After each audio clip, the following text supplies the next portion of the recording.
Hello नमस्कार, स्वागत है आप सभी का अपने इस video series weekly market scenario में। मैं हूं आपका दोस्त अभिजीत श्रीवास्तव। मार्केट आपने देख ही लिया है।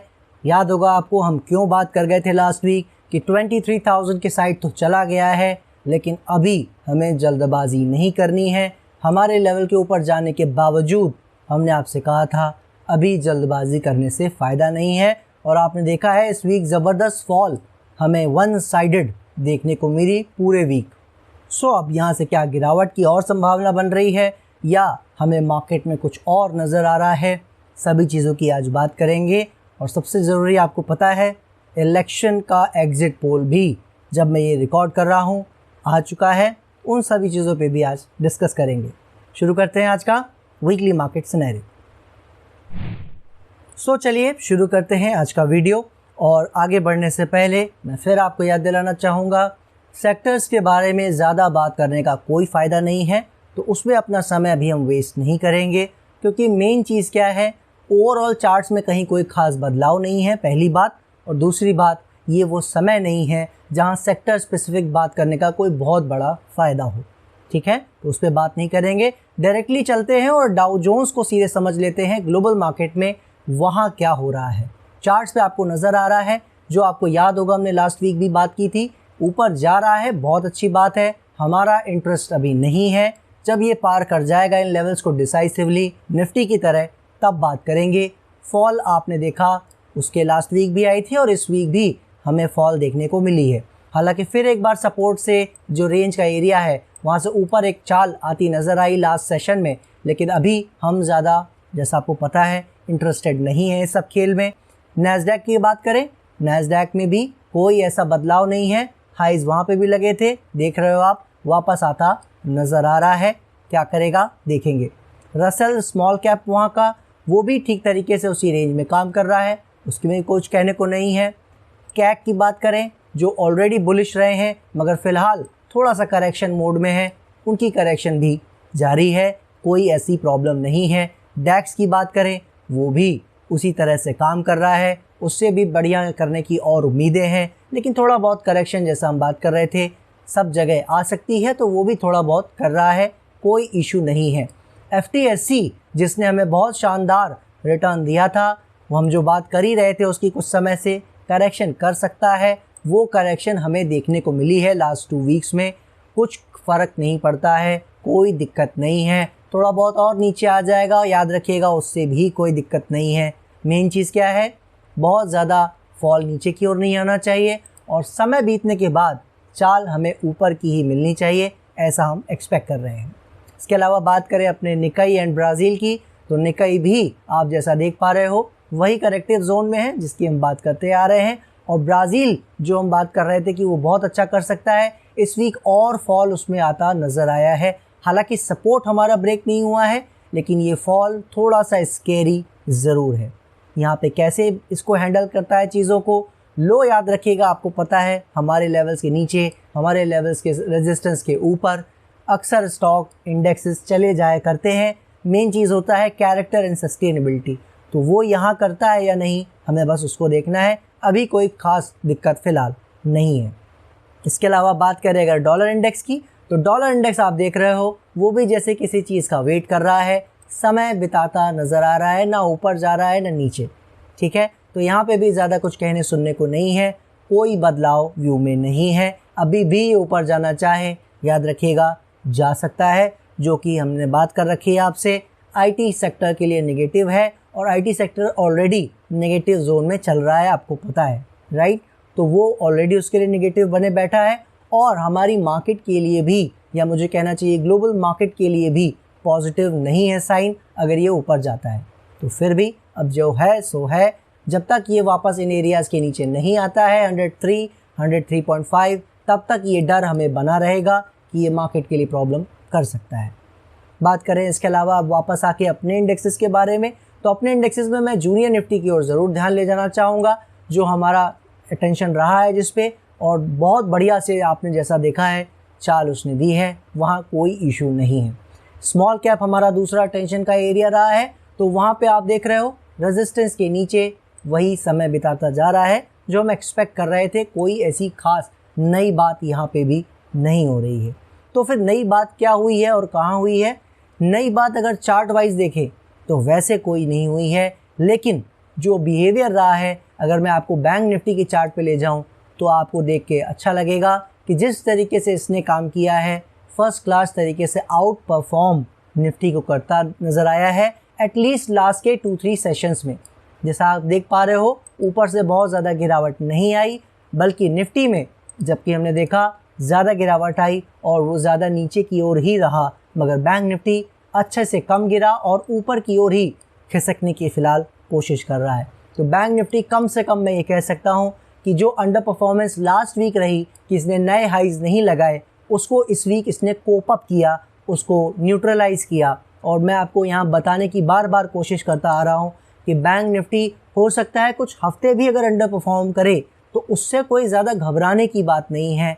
मेन पॉइंट हमें ध्यान देना है कि ओवरऑल जब हम आफ्टर अ क्वार्टर या आफ्टर 6 मंथ्स जब देखें पीछे मुड़ के, तो हमको नज़र आना चाहिए कि बैंक निफ्टी ने अंडर परफॉर्मेंस तो नहीं की है, आउट परफॉर्मेंस की हो या ना की हो, निफ्टी से कुछ बेहतर किया हो या निफ्टी के साथ एटलीस्ट कम से कम कदम से कदम मिलाकर चला हो, ऐसी हम उम्मीद उससे कर रहे हैं।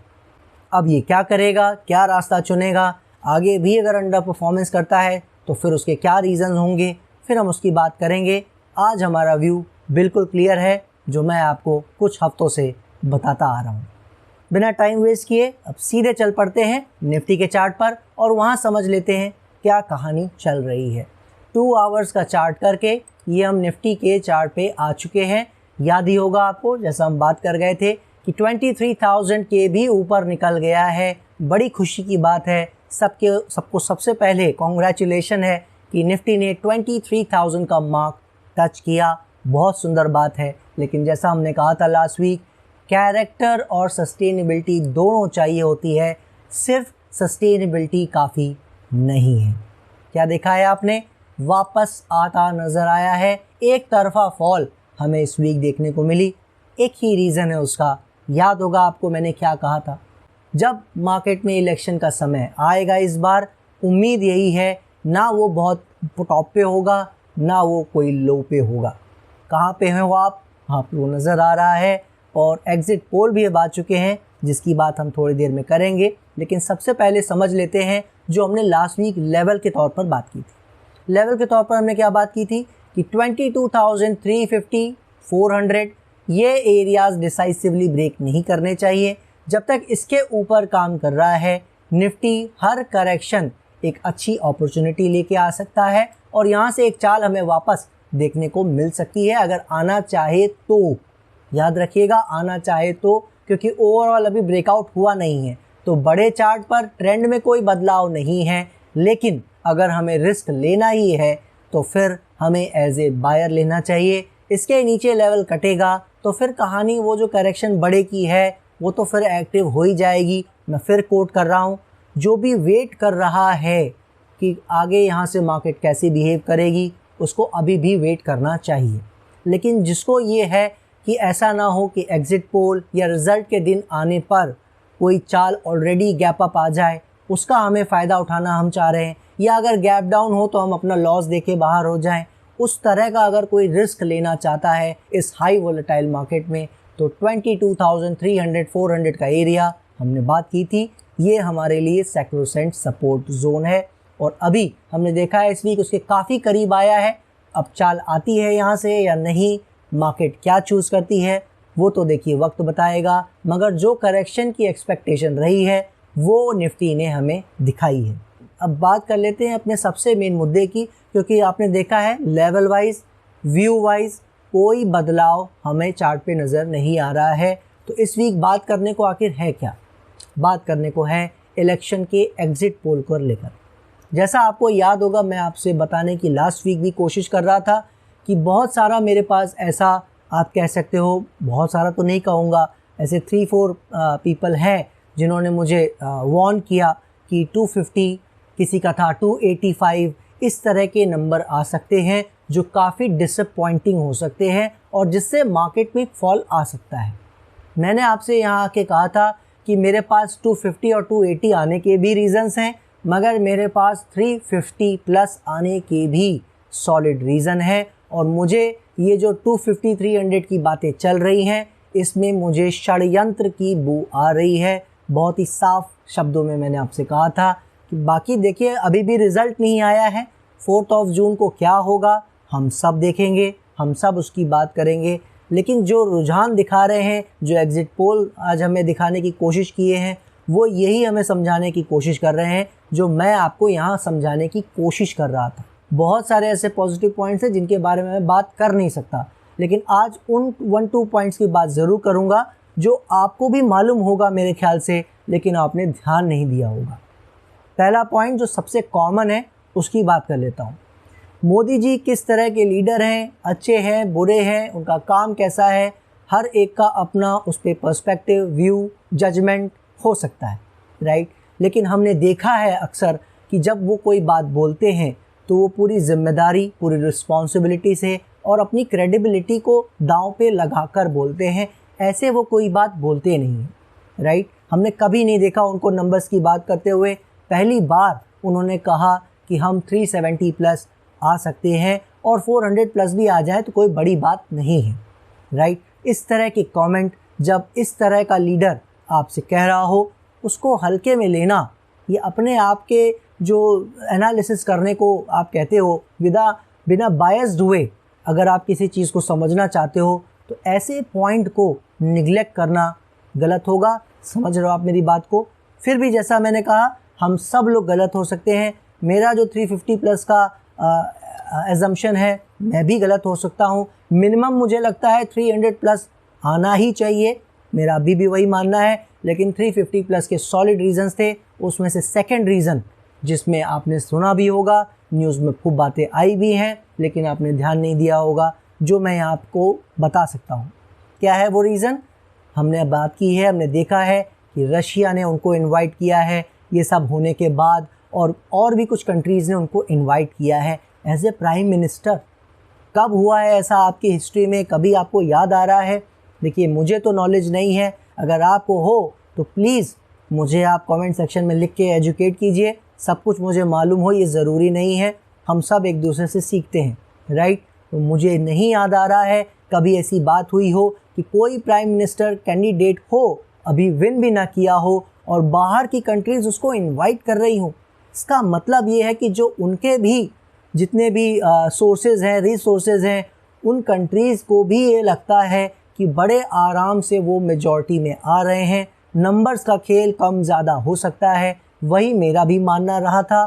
तो इन जो ये बिल्कुल कॉमन पॉइंट्स लगते हैं, मगर ये बहुत ही स्ट्रॉन्ग पॉइंट्स हैं, याद रखिएगा। ये बहुत बड़ी बात है और इसको लोगों ने बहुत हल्के में ले लिया, और जो 250 240 आज भी आस लगाए बैठे हैं, बिल्कुल मैं फिर जिम्मेदारी से बोल रहा हूँ, वो ठीक हो सकते हैं, हम सब गलत हो सकते हैं। सिर्फ यही आपसे कहना चाह रहा था कि मेरे पास बहुत स्ट्रॉन्ग पॉइंट्स थे, 350 प्लस आने के रीजंस थे।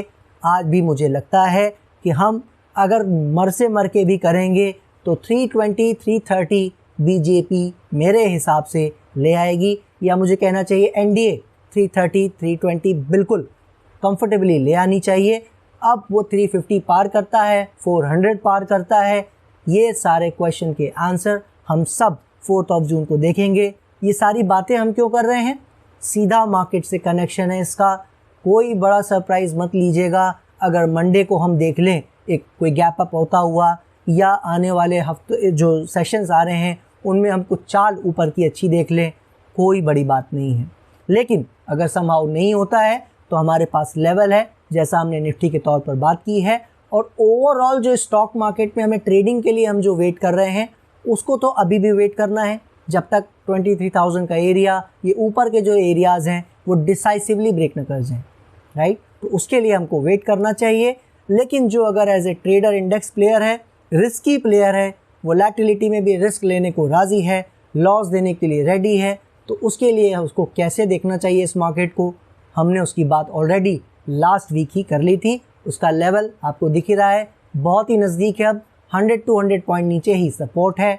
और आपको एक चीज़ दिखाना चाहूँगा जो आप चार्ट्स पे भी समझ सकते हो कि लास्ट के 30 मिनट्स में अगर आपको नज़र आ रहा हो, ये आपको वॉल्यूम दिखा रहा हूँ मैं निफ्टी का किस तरह का वॉल्यूम आया है। देख रहे हो आप। अब आप लोग के मन में आ सकता है कि इंडेक्स में तो यार ट्रेडिंग होती नहीं, तो वॉल्यूम किस बात का। मैं उनको बताना चाहूँगा ये इंडेक्स निफ्टी का जो है और इसका वॉल्यूम है, ये वॉल्यूम निफ्टी का पर्टिकुलर नहीं है, ये निफ्टी के जो स्टॉक्स होते हैं, जितने भी 50 स्टॉक्स हैं, उनका क्यूमुलेटिव या एवरेज वॉल्यूम मुझे कहना चाहिए, उनकी वेटेज के हिसाब से वॉल्यूम यहाँ पे लिया जाता है।